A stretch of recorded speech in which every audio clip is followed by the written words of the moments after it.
Nós estamos encerrando o ano litúrgico. No próximo domingo, nós vamos celebrar a festa, a solenidade de Cristo Rei. Por esta razão, os evangelhos vão começar a falar a respeito do fim. Vão trazer para nós os discursos escatológicos de Jesus, ou seja, Nosso Senhor que começa a falar das últimas coisas, das realidades últimas, do fim. E no evangelho de hoje, justamente, aquelas pessoas começam a falar bem do templo de Jerusalém, que era bem adornado, que tinha pedras vistosas. E Jesus diz, chegará o dia em que não ficará pedra sobre pedra. E isso é verdade, porque alguns anos depois, aconteceu a destruição do templo de Jerusalém. Mas, para o povo judeu, a destruição do templo e a destruição da cidade de Jerusalém, a cidade santa, significava a destruição do mundo, o fim último das coisas. Por isso, quando Jesus disse que este templo será destruído, eles entenderam que já seria o fim de tudo. Desta maneira, Jesus faz com que eles enxerguem também, de certa forma, a sua vinda gloriosa, a segunda vinda de nosso Senhor.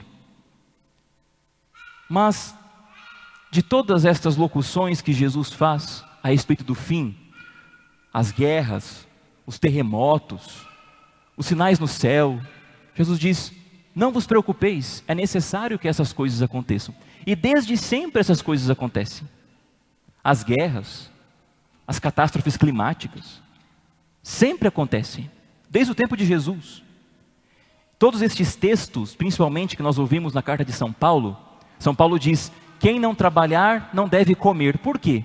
Porque as pessoas tinham uma escatologia iminente, ou seja, o povo, a igreja primitiva, achava que, alguns pelo menos, achavam que nosso Senhor viria logo. Então alguns até pararam de trabalhar, porque achavam que Jesus voltaria logo. Então todos esses sinais, guerra, sinais nos céus, fome, pestes, calamidades no clima, nós já sofremos nesses 2000 anos. Sofremos perseguições, mas Jesus dá uma ênfase a um destes aspectos, que é a perseguição. Ele se delonga mais da metade do evangelho falando da perseguição que eles sofreriam, e realmente sofreram. Os cristãos da igreja primitiva morreram aos milhares pela mão dos romanos, e não só pelas mãos dos romanos, morreram aos milhares durante toda a história, foram perseguidos por causa da sua fé. Inclusive hoje, cristãos morrem. Hoje o mundo não fala, da cristofobia que acontece. Muitos estão sendo perseguidos por simplesmente serem cristãos. Não só católicos, os evangélicos também morrem por defender a sua fé. Mas a igreja, quando coloca alguns assentos para a homilia do padre no dia de hoje, existe um roteiro aprovado pela igreja. O Papa Francisco aprovou um roteiro homilético, onde cada final de semana se tem ali os tópicos que o padre pode utilizar para a pregação. E um dos temas que está ali é justamente a última prova da igreja, que está no catecismo, no número 675, 676 e 677. E gostaria de tantas coisas que poderíamos falar a respeito do fim, gostaria de falar da última prova da igreja.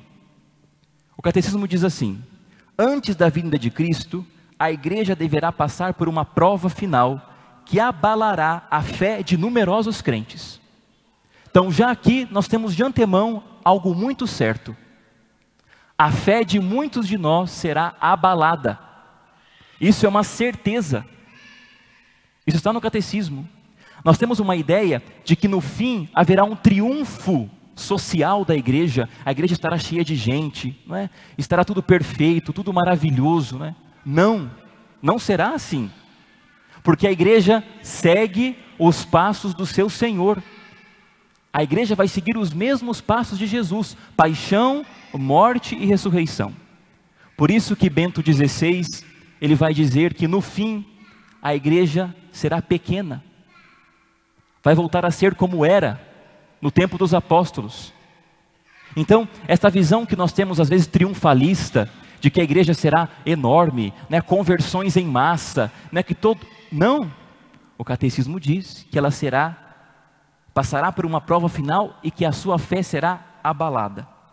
E continua: a perseguição que acompanha a sua peregrinação na terra porá descoberto o mistério da iniquidade. Agora vem, sob a forma de uma impostura religiosa, que trará aos homens uma solução aparente para os seus problemas, à custa da apostasia da verdade. O que significa isso? Nós começaremos a enxergar em leigos, padres, bispos, uma impostura religiosa, uma irreverência religiosa, que vai contramão da fé da igreja. E não só isso, o homem quererá uma solução aparente para os seus problemas, ou seja, o homem não estará mais interessado em escutar a verdade e a doutrina, mas vai buscar burlá-la para viver um cristianismo à sua imagem e semelhança. E desta forma cairá então na apostasia da verdade. O que é apostasia? É a negação completa da fé. E isso nós vemos hoje, tanto na fé, quanto na moral. Nós vemos isso de forma muito clara, e não sou eu que ouvi dizer, eu vi. Quando nós vemos clérigos ensinando dos ambões que Maria não é virgem, que a virgindade de Maria é espiritual, que Jesus não fez milagre, que a multiplicação dos pães foi uma partilha. Isso eu ouvi na faculdade, se ninguém me contou. Que Jesus não andou sobre as águas, que naquele dia o mar retrocedeu e Jesus achou um caminho no meio. Em relação à fé, nós temos vários ataques sutis que vão minando a fé do povo. E na moral também. Quantas pessoas vêm dizer para mim: padre, eu fui me confessar e o padre não me deu absolvição. O padre disse que aquilo que eu estava fazendo não era pecado, que eu devia ir no psicólogo, porque aquilo que eu estava vivendo não era pecado, eu tinha que viver a minha vida.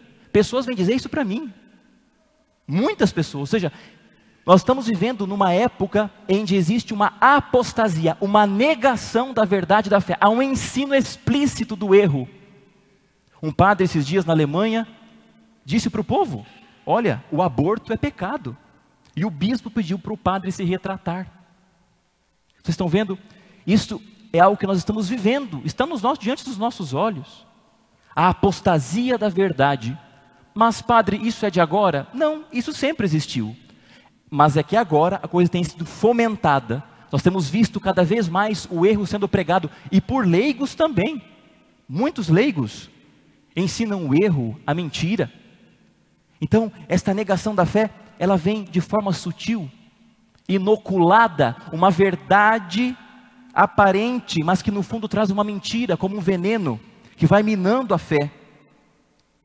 E o homem, então, o catecismo diz, glorifica-se a si mesmo, substituindo a Deus.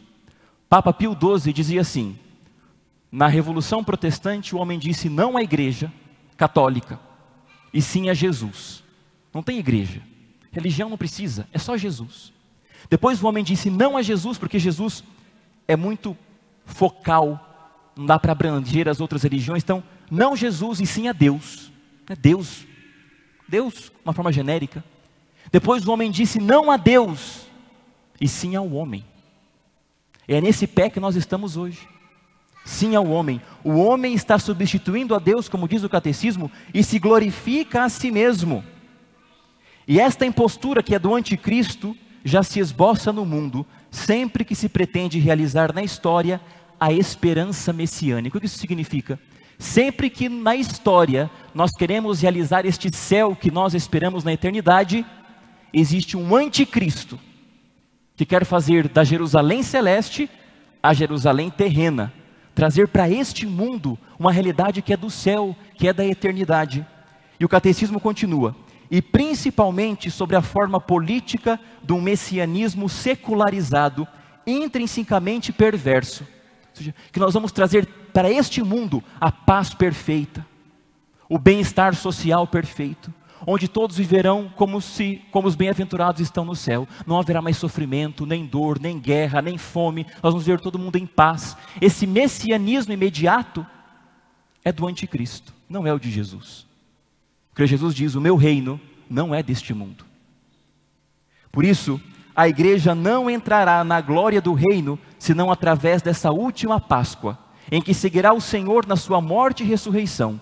O reino não se consumará por um triunfo histórico da igreja, segundo um progresso ascendente, mas por uma vitória de Deus sobre o último desencadear do mal, que fará descer do céu a sua esposa. O triunfo de Deus sobre a revolta do mal tomará a forma de juízo final, após o último abalo cósmico deste mundo passageiro. Ou seja, a vitória não será nossa. No fim, seremos poucos. No fim, a igreja estará como Jesus no Calvário, desfigurada, porque somente a intervenção dele na história poderá salvá-la. É isso que diz o catecismo. Então ele virá como justo juiz, com a sua esposa do céu, e nos levará. Essa é a nossa esperança, meus irmãos. Tudo o que eu disse aqui não é para nós nos entristecermos, é para ficarmos vigilantes na fé. Nós temos que ter perseverança na fé. Jesus no final do Evangelho diz: é permanecendo firmes que ireis ganhar a vida. Por isso, o catecismo diz que para viver bem a nossa fé, nós temos que nos alimentar com a palavra de Deus, nós temos que pedir ao Senhor que aumente a nossa fé, nós temos que agir pela caridade e pelo amor, e sermos sustentados pela esperança. Quando nós vemos tantos erros disseminados, nós temos que procurar onde está a verdade. Hoje se fala muito de fake news. Nós temos que procurar então onde está a verdade. Quantos católicos aqui têm em casa o catecismo amarelinho? Quando tem uma dúvida, vai lá no índice e procura o que a igreja ensina sobre isso. Ali está a verdade. Quem não tem, pode procurar na secretaria paroquial, encomendar, custa R$35. Do lado da nossa Bíblia tem que ter o catecismo. No ambiente que nós estamos hoje, de disseminação de mentira e de erro, nós precisamos saber onde está a verdade. E o que a igreja ensina, e está ali. Procurando no catecismo, no índice, a igreja ensina sobre o batismo, sobre casamento, sobre eutanásia, sobre droga, legítima defesa. Está tudo lá no índice. Procura, acha o parágrafo e vê o que a igreja ensina. Nós temos que procurar ir nas fontes, na escritura, e beber da verdade, para não cairmos na apostasia da verdade, no erro da verdade, da mentira, e sermos iludibriados pelo anticristo, no messianismo deste mundo. Meus irmãos, não precisamos temer. Quem está na verdade, quem busca a verdade, quem busca o evangelho, como diz Santa Teresa Benedita da Cruz, quem busca a verdade, Santa Edith Stein, perdão, quem busca a verdade, busca a Deus sem saber. Quem busca a verdade, busca a Deus, e com sinceridade, procurando conhecer a doutrina, para não cairmos no erro. Peçamos ao Senhor que nos dê essa graça de não desanimarmos, diante das intempéries, das dificuldades, dos problemas. Deus salvará o seu povo, apesar dos nossos pecados. Deus salvará o seu povo, apesar dos nossos erros. Ele é o Senhor da história. A história está nas mãos dele, não nas nossas forças. Se buscarmos a verdade com sinceridade e buscarmos Jesus, tudo o mais nos será acrescentado. E o reino dos céus nos será dado. Louvado seja nosso Senhor Jesus Cristo. Façamos um instante de silêncio e meditemos este evangelho que acabamos de ouvir.